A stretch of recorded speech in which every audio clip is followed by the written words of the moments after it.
वासुदेवाय मुझे तूने मालिक बहुत कुछ दिया है, तेरा शुक्रिया है, तेरा शुक्रिया है। मुझे तूने मालिक बहुत कुछ दिया है, तेरा शुक्रिया है, तेरा शुक्रिया है। न मिलती अगर दी हुई दात तेरी, तो क्या थी जमाने में औकात मेरी। ये बंदा तो तेरे सहारे जिया है, तेरा शुक्रिया है, तेरा शुक्रिया है। मुझे तूने मालिक बहुत कुछ दिया है, तेरा शुक्रिया है, तेरा शुक्रिया है। यह जायदाद दी है, ये औलाद दी है, मुसीबत में हर वक्त इमदाद दी है।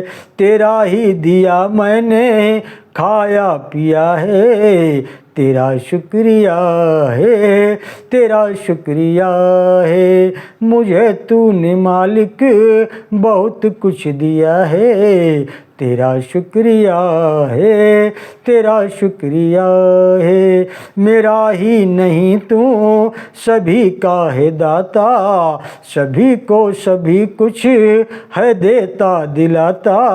जो खाली था दामन वो तूने भरा है, तेरा शुक्रिया है, तेरा शुक्रिया है। मुझे तूने मालिक बहुत कुछ दिया है, तेरा शुक्रिया है, तेरा शुक्रिया है।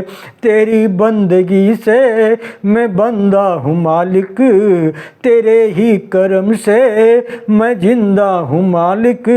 तुम्ही ने तो जीने के काबिल किया है, तेरा शुक्रिया है, तेरा शुक्रिया है। मुझे तूने मालिक बहुत कुछ दिया है, तेरा शुक्रिया है, तेरा शुक्रिया है। तेरा मेरा भूल जाना, तेरा न भुलाना, तेरी रहमतों का कहाँ है ठिकाना। तेरी इस मोहब्बत ने पागल किया है, तेरा शुक्रिया है, तेरा शुक्रिया है। मुझे तूने मालिक बहुत कुछ दिया है, तेरा शुक्रिया है, तेरा शुक्रिया है।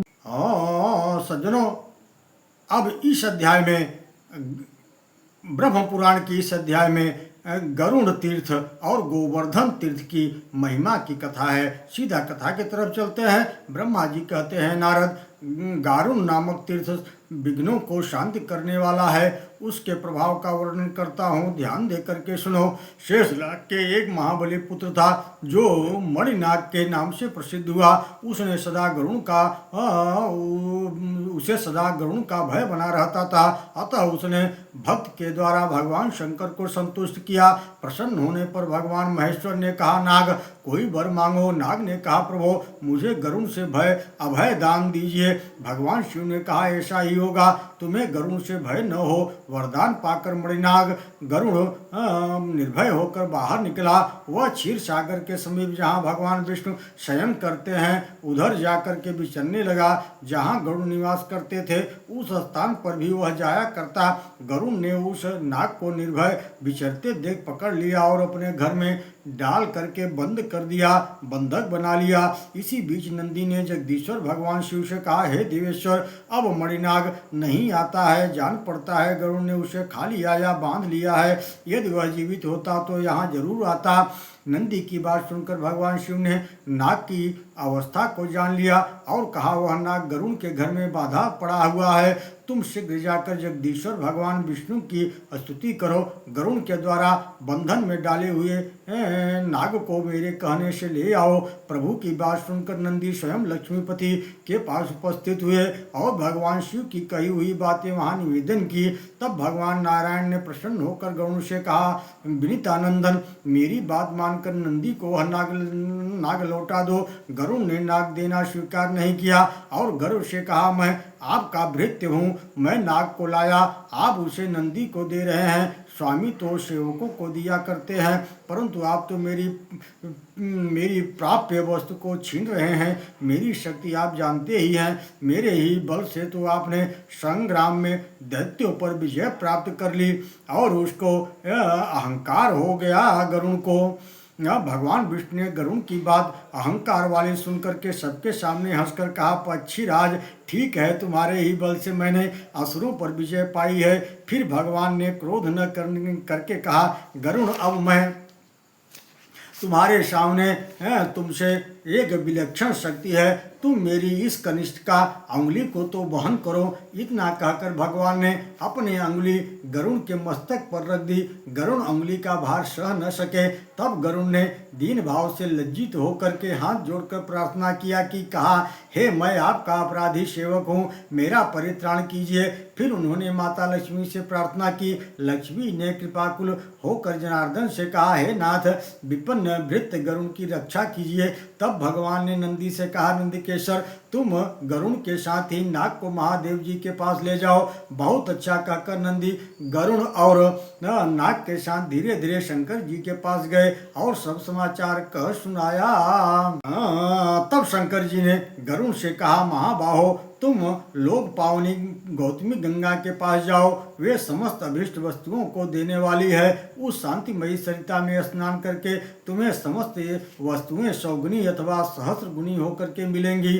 गरुड़, जो सब प्रकार के पापों से संतप्त हैं, दुर्दैव से जिनका उद्योग नष्ट हो गया है, उन प्राणियों के लिए मनोवांछित फल देने वाली गोदावरी नदी ही शरण है। भगवान शिव की बात सुनकर गरुड़ प्रणाम करके चले गए। गोदावरी के तट पर पहुंचकर उन्होंने जल में स्नान किया। भगवान शिव विष्णु के चरणों में मस्तक झुकाया। फिर उनमें पूर्ववत वेग आ गया। वे उड़कर भगवान विष्णु के समीप चले गए। तब से समस्त अभिष्ट वस्तुओं को देने वाला तीर्थ गरुड़ तीर्थ के नाम से प्रसिद्ध हुआ। वत्स नारद, मनुष्य जब मन और इंद्रियों के संयम में रखते हुए यदि वहाँ स्नान आदि जो भी कर्म करता है, वह सब अक्षय तथा शिव और विष्णु को प्रिय लगने वाला होता है। उसके आगे सब पापों का नाश करने वाला गोवर्धन तीर्थ है। वह पितरों के लिए पुण्यजनक तथा स्मरण मात्र से पाप को दूर करने वाला है। हे नारद, मैंने उसका प्रभाव प्रत्यक्ष देखा है। पूर्व काल में जाबाली नाम से प्रसिद्ध एक किसान ब्राह्मण रहता था। वह दोपहर हो जाने पर भी हल से बैलों को खोलता नहीं था। उनके दोनों बगल में ही और पीठ पर चाबुक मारता रहता था। उसके दोनों बैल सदा आंखों से आंसू बहाते रहते थे। एक दिन कामधेनु गौ जगन माता सुरभि ने नंदी से सब हाल कहा। तब नंदी ने भी खिन्न होकर भगवान शंकर को सब बातें बताई। तब शंकर जी ने नंदी से कहा, तुम्हारी प्रत्येक बात सिद्ध हो। महादेव की आज्ञा पाकर नंदी ने समस्त गोजाति को अपने में समेट लिया। स्वर्ग लोक मृत्यु लोक समस्त गौएं अदृश्य हो गई। तब देवताओं ने मेरे पास आकर कहा, भगवान, गौओं के बिना जीवन नहीं रह सकता। उस समय मैंने देवताओं से कहा, जाओ भगवान शंकर से याचना करो। तदनंतर उन्होंने भगवान शंकर की स्तुति करके उनसे सब हाल कहा। तब महादेव जी ने भी देवताओं को उत्तर दिया, इस विषय में नंदी जानते हैं। तब सब देवता नंदिकेश्वर के पास जाकर बोले, हमें जगत का उपकार करने वाली गौएं दे दीजिए। नंदी बोले, आप लोग गो यज्ञ कीजिए, तभी दिव्य और मानस गौएं प्राप्त होंगी। तत्पश्चात गौतमी गंगा के तट पर देवताओं ने गो यज्ञ का आयोजन किया। फिर वहां से गौएं बढ़ने लगी। तभी से वह तीर्थ गोवर्धन के नाम से प्रसिद्ध हुआ। वह देवताओं की प्रीत बढ़ाने वाला है। हे मुनिश्रेष्ठ, वहाँ किया हुआ केवल स्नान भी सहस्र गौदान के फल बराबर फल देने वाला है। ओम नमो भगवते वासुदेवाय।